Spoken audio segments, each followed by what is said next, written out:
काले रंग का बैग मिला और जब उसको खोल के देखा तो उसमें एक लेडी की डेड बॉडी मिली जिसपे कोई निशान वगैरह नहीं था, जो कि एक ब्लाइंड मर्डर केस था जिसकी उस समय तक ये शिनाख्त भी नहीं हो पाई कि ये बॉडी है किसकी।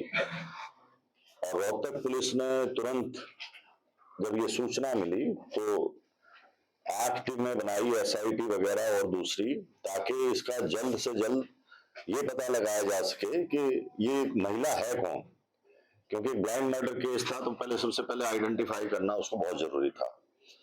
तो तुरंत लोगों को जो भी जान पहचान के थे या और दूसरे लोग थे उनसे जब ये इनके परिवार वालों ने इसको शनाख्त कर लिया कि ये हिमानी नाम की लड़की है जो कि रोहतक विजयनगर में रहती है, तो उसके बाद सभी SIT टीम्स अपने अपने काम पे लगी। इसमें रोहतक पुलिस ने बहुत मेहनत और इतना व्यस्तता चुनाव के होते हुए इतना जल्दी ये केस ट्रेस आउट किया है, जो कि बहुत सराहना की बात है। इसके अंदर जो एक्यूज्ड है वो गिरफ्तार कर लिया गया, जो कि 1.5 साल पहले से इंस्टाग्राम, सोशल मीडिया आना जाना उसका इनके घर पे था। लड़की अकेली विजयनगर में रहती थी और 27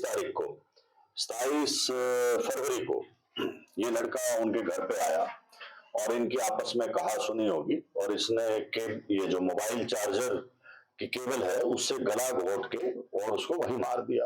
उसके बाद जो इसके जेवर थे, लैपटॉप था या जो दूसरा सामान कीमती था, उसको ले जाके अपना जो उसकी शॉप थी, दुकान या अपना झज्जर के अंदर वहां छुपाया और इसी की स्कूटी लेके वो वहां गया और वापस आया और रात को फिर इसने इसको लड़की को काले बैग में पैक करके, और क्योंकि रजाई वगैरह पे भी खून के धब्बे वगैरह पड़ गए थे, तो उन सबको साथ पैक करके और ये रात को 3 व्हीलर लेके बस में सांपला बस स्टैंड के पास गया, ये दिखाने के लिए कि मुझे कहीं जाना है। तो फिर वहां जब 3 व्हीलर चला गया तो इसने वो बैग वहां पर फेंक दिया ताकि आइडेंटिफाई ना हो डेड बॉडी, और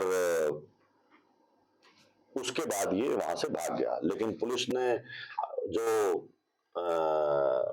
इनकी खुफिया रिपोर्ट थी या जो भी इलेक्ट्रॉनिक इंटेलिजेंस से और दूसरे साधनों से इसको 36 घंटे के अंदर बहुत मेहनत करके इस लड़के को गिरफ्तार भी कर लिया और आज पुलिस इसका रिमांड ले रही है और भी जो बातें निकलेंगी उसको आपके साथ साझा कर दिया जाएगा। मोटिव क्या था, क्यों मर्डर किया गया, क्या बताया? देखिए, मोटिव ये था कि उनका आपस में यारी दोस्ती थी, आना जाना था, करीब 6-8 महीने से 1.5 साल से सोशल मीडिया पे थे और उनकी जो कहानी एक्यूज ने बताई है, जो इंसाफ किया है, उसको हम बार बार वेरीफाई कर रहे हैं। लेकिन इनका झगड़ा हुआ है आपस के अंदर, झगड़ा किस बात पे हुआ वो सब चीजें रिमांड के अंदर आएंगी। अच्छा, नाम क्या था सर इसका? सचिन है, ये झज्जर का रहने वाला है।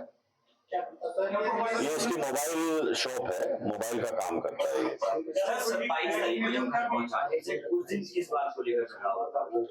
देखिए, क्या रहा?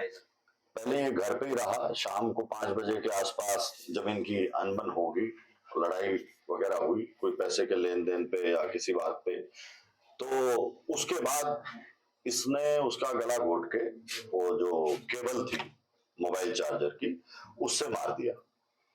ब्लैकमेल करने की बात है। देखिए, अभी ये चीजें क्योंकि पूरी तरह से वेरीफाई नहीं करी और ना ही हम ये आप लोगों को इस तरह से डिस्क्लोज कर सकते हैं जब तक कि कंफर्मेशन नहीं हो जाती। आज एक्यूज्ड का हम रिमांड लेंगे और उसके बाद आप लोगों को बता दिया जाएगा। शुरुआती पूछताछ में आरोपी क्या बता रहा है कि किस बात पर अनबन हुई, झगड़ा हुआ और नौबत यहाँ तक पहुंचने की, गला दबा करके? आपने बोला कि पैसे की लेन देन का, वो क्या एलिब्रेट कर? देखो, वो हम वेरीफाई कर रहे हैं कि वो लड़की पैसे मांग रही थी, ठीक है, तो वो चीजें सब वेरीफाई होती हैं, एकदम से ऐसे नहीं कहा जा सकता कि यही कारण है। लेकिन उनका झगड़ा हुआ, आपस में नोकझोंक हुई और उसके बाद उसने दबा दिया।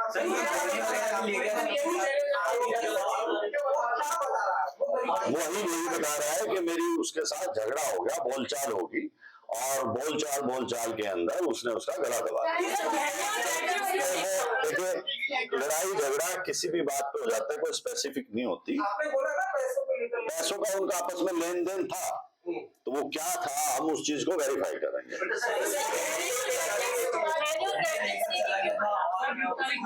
देखिए, इससे इंटेंशन पता लगता है लड़के की कि डेथ करने के बाद जो उसके जेवर थे, लैपटॉप था, वो वहां से लेके निकल गया था। और उसके बाद उसने ये देखा कि भाई किस तरह से बॉडी को ठिकाने लगाया जाए ताकि किसी को पता ना लगे। तो वो सब एक दूसरे से लिंक्ड और सर्कमस्टेंशियल एविडेंस हैं, और वो खुद भी मान गया इस बात को।